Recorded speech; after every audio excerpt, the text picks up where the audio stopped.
Yan mga karide, meron tayong Wave 110R dito sa ano, at ito nangyari, meron siyang takbong 44,000. Ito, panda rin natin. Tignan nyo ang mangyayari dito sa motor na to.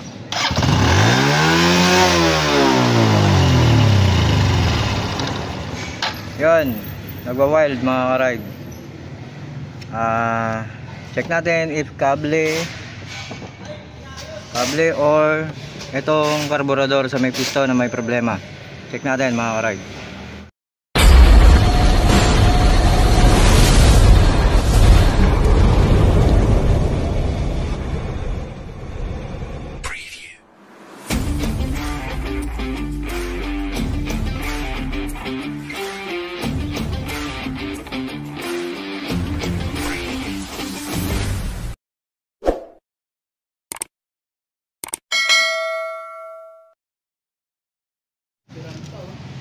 Yan, kilatas na natin mga karide. Check natin to kung bakit nag-wild.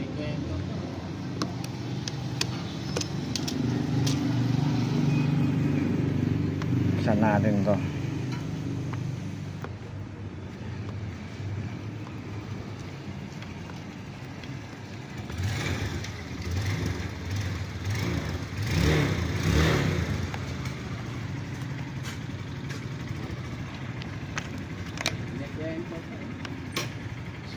Kailangan yan.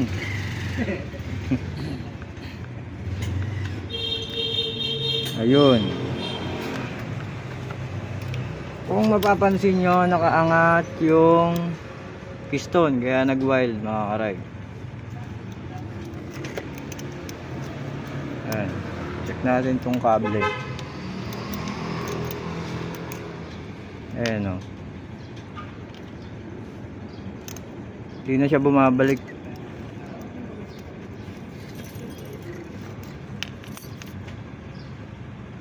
Dapat kusang bababa to eh. Wala na. Palitan ng kable. Ang mangyayari, papalitan natin ng kable to. Itong motor na to. Okay. Mamaya ulit. Kakalasin ko pa yung mga kahan nito kasi magpapalit din ako ng shock. Tapos change oil. Yan. Okay. A few moments later.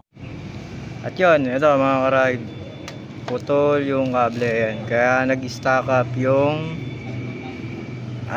piston dito. Hindi na siya bumabalik.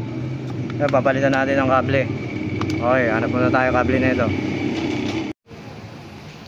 Yan, nakabitan ko na ng kable itong ginagawa natin mga karide. Napakadelikado na itong motor na to pag gano'n nangyari. Ito, yan. Original nilagay kong kable rito. Ayun. Ayan, testing natin kung magwa-wild pa to.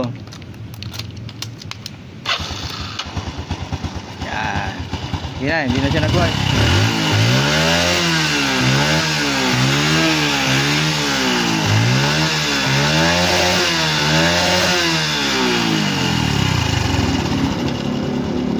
Okay na siya. Kable lang naging problema na itong motor na to. Ayun, ginalas ko lahat dahil papalit ako ng shock. Papalitan natin ito ng shock mga karide. Kasi masyado na malambot yung dati niyang shock. And then kundi yung valve sa likod, yung tail light, yung sa preno. Kailangan mo rin kalasin to kasi yung lock na ito nandito. Ayun, dalawang yan, sisikwatin natin yan para maano, hindi mo pwedeng kalasin na dito lang. Kailangan tanggal yung kaha. Ayan mga karide. Okay. Yan. Ito, simula nabili itong motor na to, hindi pa daw nalilinisan ng airbox ng element to, yung pinaka filter na ito, yung air filter, hindi pa nalilinisan.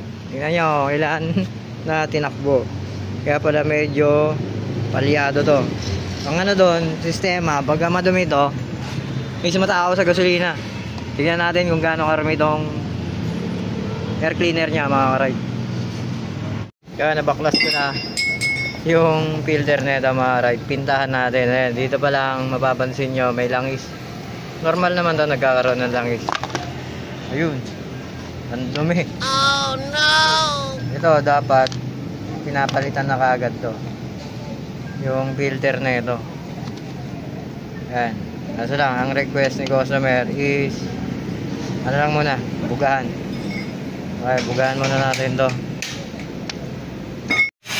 At yan nga, nakabukas na. Grinder na naman.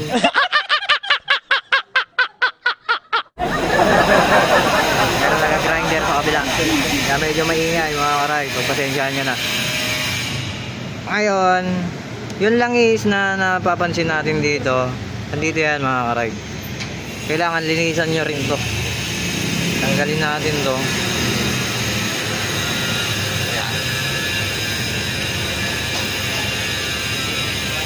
Yan. Kung mapapansin nyo, yun o. Yan. Diyan na iipon yung langis na galing dito sa breather. May breather to mga karide ito. Yan. Ito yung pinaka-breather nya. Pupunta dito. Normal lang yan. Nagkakaroon ng langis dito sa filter natin. At dito na pupunta. Yung mga talsik-talsik na ano. Ayan. Lagi nyo titignan to. Para hindi mapuno ng langis dito sa ibabaw na to. Ayan mga karide, linisan muna natin. At yan mga karide, ang pagbabaklas na itong taillight ng Wave 100 is hindi basta-basta. Kailangan kalasin nyo muna yung buong kaha dito sa likod. Ayan ito.